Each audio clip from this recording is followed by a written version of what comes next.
2025 में वक्फ का कानून बदला गया, लेकिन सुधार के नाम पे क्या जबरदस्ती हुई है। सरकार ने बोर्ड बनाया, अपने बंदे बैठाए और जब काम खराब निकला तो कह दिया मुस्लिम्स मैनेज नहीं कर सकते। जमीन जो अल्लाह के लिए दी गई थी, आज उस पर सरकार हकदार बनना चाहती है। वक्फ एक इबादत थी, लेकिन नए कानून के बाद ये सिर्फ एक रिकॉर्ड बन के रह गया है। चलिए अब जानते हैं वक्फ क्या होता है। वक्फ का मतलब होता है एक मुस्लिम अपनी प्रॉपर्टी अल्लाह के नाम कर देता है, ना बिकती है ना विरासत में जाती है। उसका यूज होता है मस्जिद, मदरसा, कब्रिस्तान या किसी भी चैरिटेबल पर्पस के लिए। और एक बार वक्फ हो गई तो वो कयामत तक वक्फ रहती है।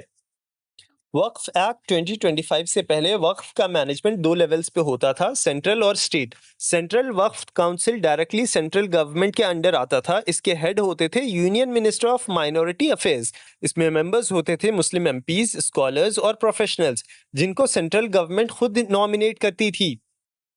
स्टेट वक्फ बोर्ड हर स्टेट में अलग अलग बनता था। इसमें होते थे मुस्लिम एमएलएज या एमपीज, स्कॉलर्स और कम्युनिटी लीडर्स, लेकिन उनका अपॉइंटमेंट भी स्टेट गवर्नमेंट करती थी।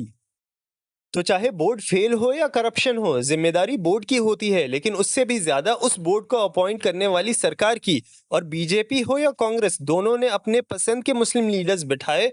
कम्युनिटी का न वोट था न कंट्रोल। वक्फ एक्ट 2025 में क्या बदला है? नए एक्ट के तहत 5 मेजर चेंजेस आए हैं। वक्फ बोर्ड में नॉन मुस्लिम मेंबर्स रहेंगे। वक्फ करने के लिए कम से कम 5 साल से मुस्लिम होना जरूरी है। वक्फ बाय यूजेज रूल हटा दिया गया है। अब सिर्फ इस्तेमाल से वक्फ नहीं बनेगा। हर वक्फ प्रॉपर्टी को 6 महीने के अंदर ऑनलाइन रजिस्टर करना मैंडेटरी है। गलती से रजिस्टर हो गई प्रॉपर्टी तो हटा दी जा सकती है। और अगर आप टाइम पे रजिस्टर नहीं कर पाए तो मस्जिद हो या कब्रिस्तान वक्फ के रिकॉर्ड सिस्टम से गायब हो सकता है। कलेक्टर कहेगा यह वक्फ नहीं है और बस काम खत्म। ना कोर्ट का ऑर्डर, ना कम्युनिटी का वोट, सिर्फ कलेक्टर का साइन चाहिए। क्या ये रूल मंदिरों, गुरुद्वाराओं, चर्चों पे भी लागू होता है या सिर्फ वक्फ के लिए स्पेशल ट्रीटमेंट है? हाँ, करप्शन था, पर गलती किसकी थी? क्या वक्फ बोर्ड करप्ट थे? हाँ, लेकिन बोर्ड अपॉइंट किसने किया था? सरकार ने। तो जब बोर्ड फेल हुआ, जिम्मेदारी किसकी? फिर भी कम्युनिटी की। पनिशमेंट मिल रहा है उन लोगों को जिनका कंट्रोल कभी था ही नहीं।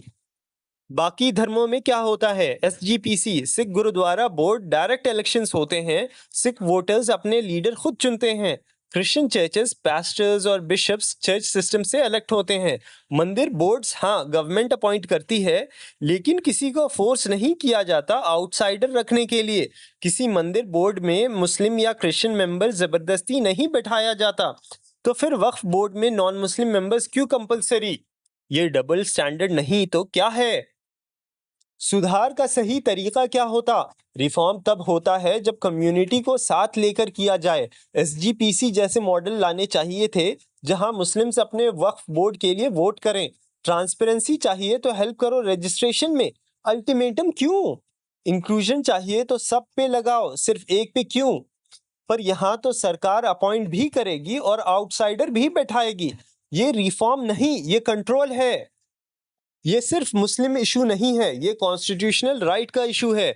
Article 25 right to practise religion, article 26 right to manage religious affairs, article 29 right to preserve culture, article 300 A right to property.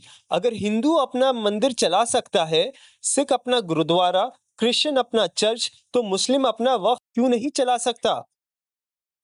अगर आज आप चुप रहे तो कल आपकी बारी भी आ सकती है। आवाज उठाओ, क्योंकि आवाज तभी दबती है जब लोग चुप रहते हैं।